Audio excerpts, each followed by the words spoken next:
मन मंदिरा गजर भक्तीचा.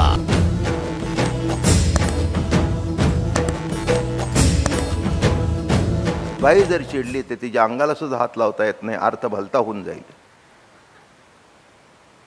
आणि एकदा पूर्वी काय म्हणजे पूर्वी ते आई कट असल्या कारणाने लांब केस असायचे, आता बाप कट आहे.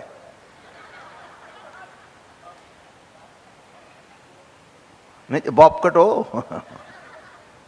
त्यामुळे ते हलवून काही होत नाही फरक. आणि पूर्वी ते केस असेच सोडले तुम्हाला सांगू आणि आता ती स्वतः महिषासुरमर्दिनी एखादी चिडलेली बाई बघा, तिचा फोटो काढून ठेवा त्यावेळेला आणि घरात देवात ठेवा, ही आमच्या घरातली महिषासुरमर्दिनी. महिषा म्हणजे नवरा. असो, जाऊ द्या, क्षमा करा मला, उद्या येत चला. मुंडकं उडवलं ना असं धरून जी चाली म्हणून तो मूर्ती सुद्धा अशीच आहे, जीभ बाहेर काढलेली आणि हातात खडकं घेऊन निघालेली. हो तुझ्या पुढे कोणी जाईना, सगळे घाबरायले, येईल ते उडव, येईल ते उडव, येईल ते उडव. शेवटी आता काय करावं, ब्रह्मदेव पुढे गेले, ते लांबूनच पळाले, कारण ती ओळखतच नव्हती. ब्रह्मदेव लांबून म्हणतात, अहो हो हो मते. एक सांगतो, तिने डोळे मोठे केल्या कारणाने दिसत नव्हतं. तुम्ही जेव्हा डोळे मोठे करता तेव्हा समोरचं नीट दिसत नाही. योग्य प्रमाणात डोळे असेल तर दिसतं. आता जर मी असं केलं तर जमणार नाही. काय दृष्टांत देतो, म्हणजे मागे दिलेला आहे पुन्हा देतो. सुईमध्ये जर दोरा व्हायचा असेल, असं करून तुम्हाला कधी ओतो येणार नाही. आता छिद्र जर बारीक आहे तर डोळा मोठा करा ना.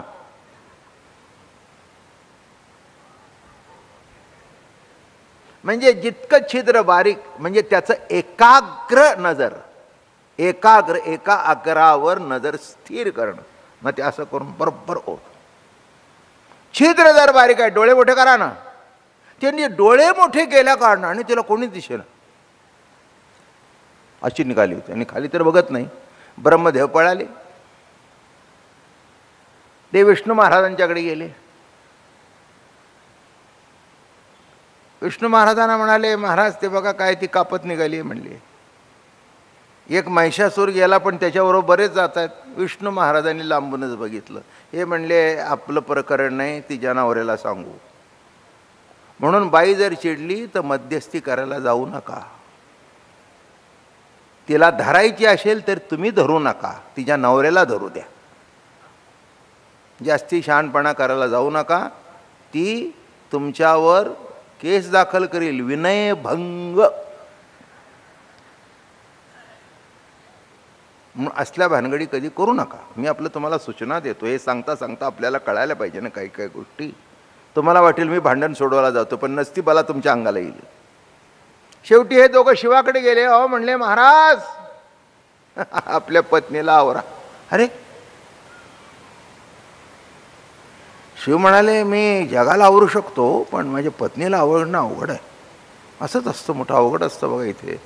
इथे बरीच बसलेली आहेत, बरीच महिषासुरमर्दिनी इथे बसलेले आहेत.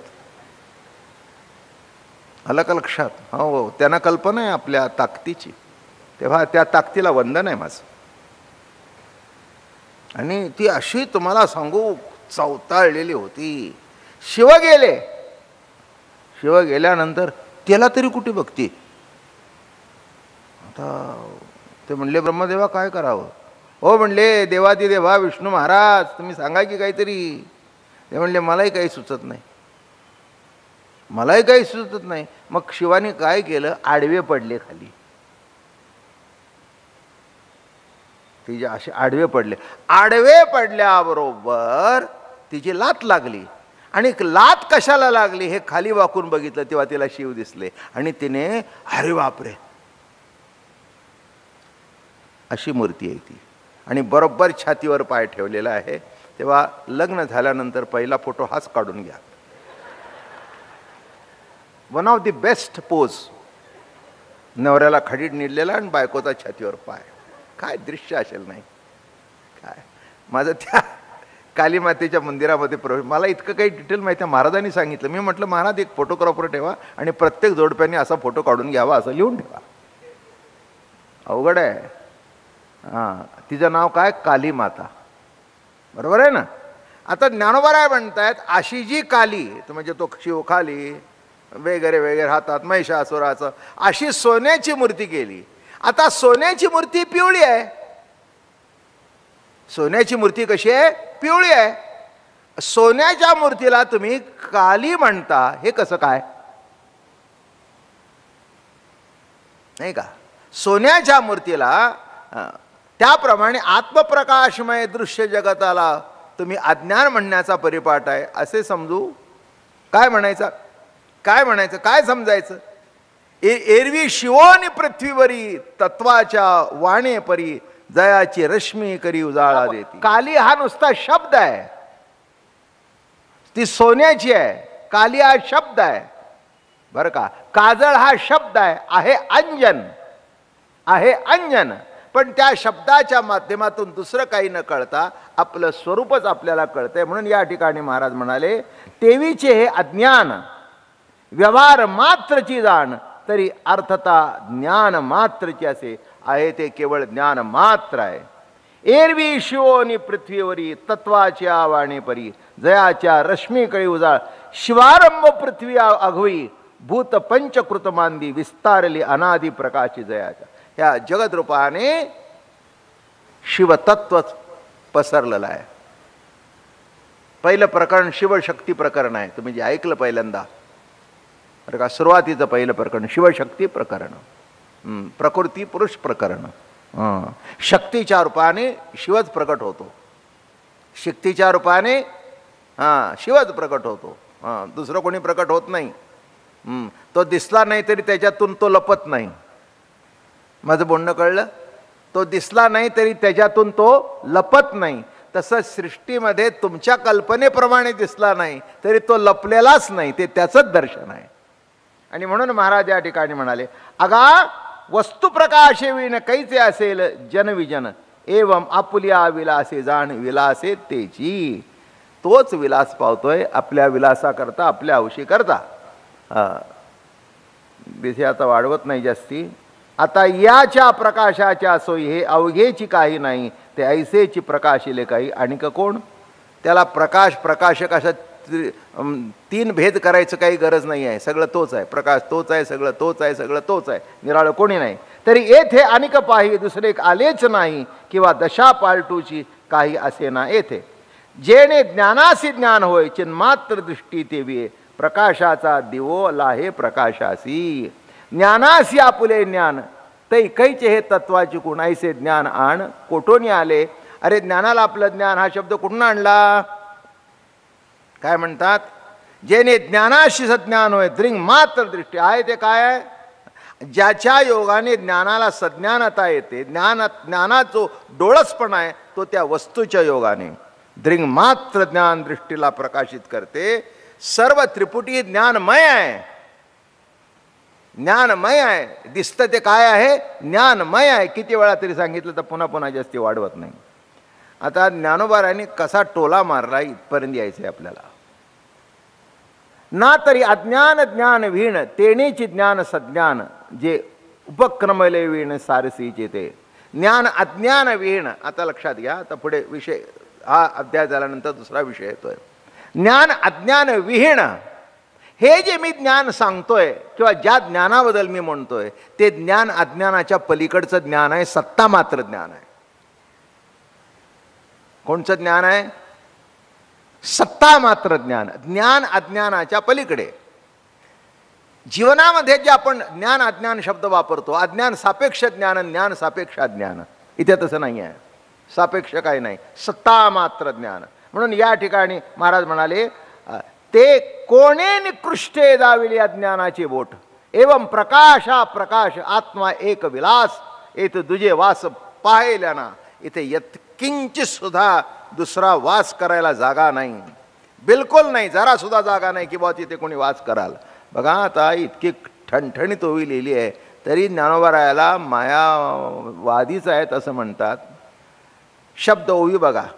ते कोणे निकृष्टे दाविले अज्ञानाचे बोट ना तमे सूर्य मोठे बांधिता अनिके. असा या ज्ञानमय दृश्य जगताचे अज्ञान आहे असा कोण निकृष्ट मनुष्य अंगुली करून दाखवतो. अज्ञान मानणाराला, माया मानणाराला महाराजांनी निकृष्ट शब्द वापरला आहे. त्याच्याबद्दल जास्ती मला काही चर्चा करायची नाही, तुम्ही समजून घ्या. काय म्हणाले? कोणे निकृष्ट आहे? कोण आहे हा? जगत हे माया आहे, जगत हे अज्ञान कार्य म्हणणारा कोण आहे? कोणे निकृष्ट आहे? महाराज म्हणाले हा कोण आहे? हा मनुष्य कोण आहे? म्हणजे अंधाराने सूर्याची मोठ बांधण्यासारखे आहे. अंधाराने काय केलं? मोठ म्हणजे कळलं का तुम्हाला? असं जे बांधून येतं ना ते मोठ. बरं तर कसं सांगू? पूर्वी ते नाडा, बैल, मोठ बघितली की नाही?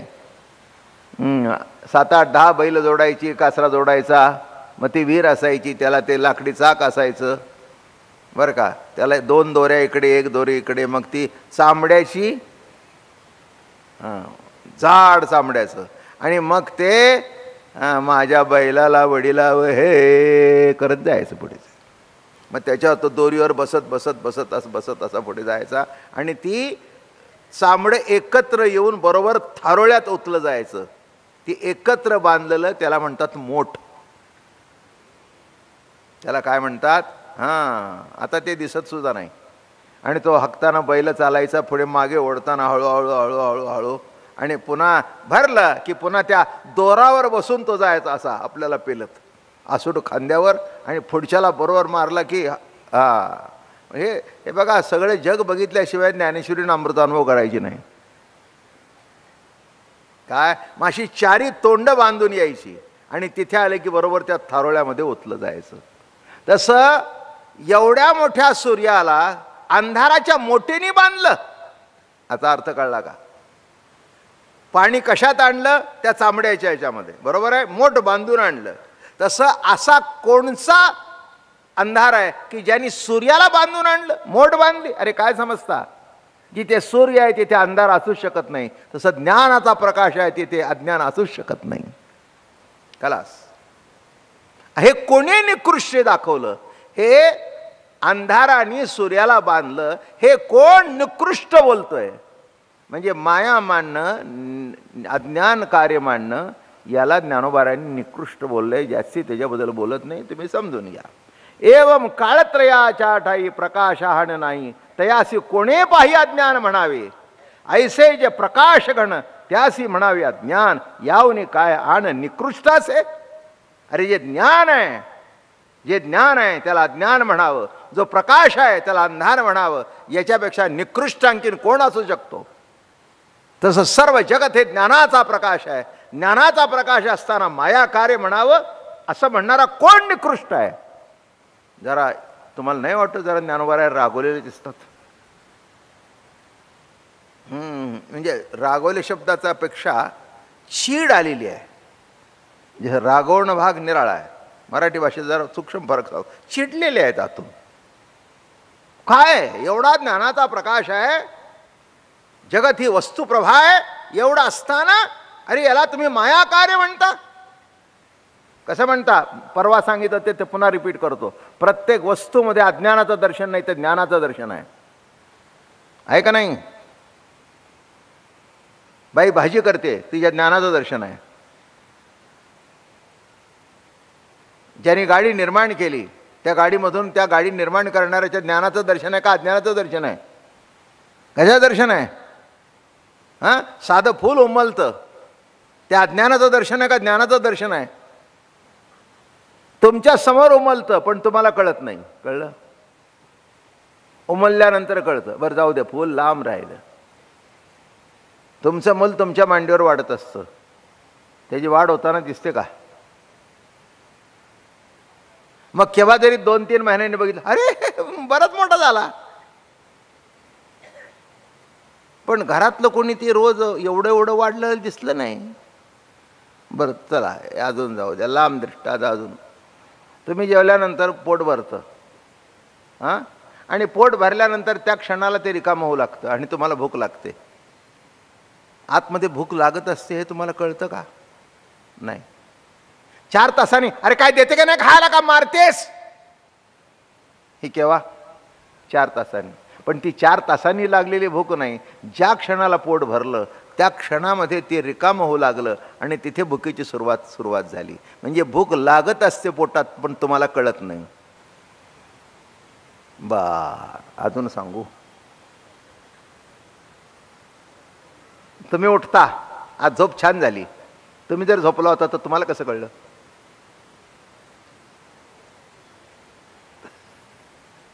सांगा की. नाही, तुम्ही झोपला ना, झोपला होता ना, आज मस्त झोप झाली, हा छान एकदम, आय एम व्हेरी फ्रेश. तू जर झोपला होता असं झोप चांगली लागली कोणाला कळलं?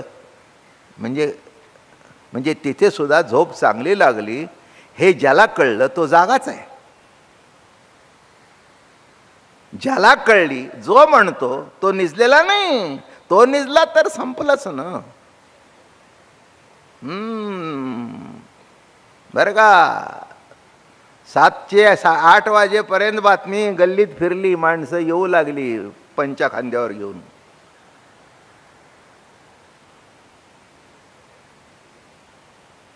पंच्या खांद्यावर घेऊन शब्दाचा अर्थ असा आहे, पूर्वी जेव्हा गावामध्ये कोणी जात होतं ना तेव्हा घरात यायचंच नाही आणि डोक्याला टोपी घालायची नाही. बोडकं का जायचं? कारण टोपी धुता येत नव्हती म्हणून घालायची नाही. काय चप्पल जरी घालायची असल्या तरी बाहेर पाणी ओतून यायचं.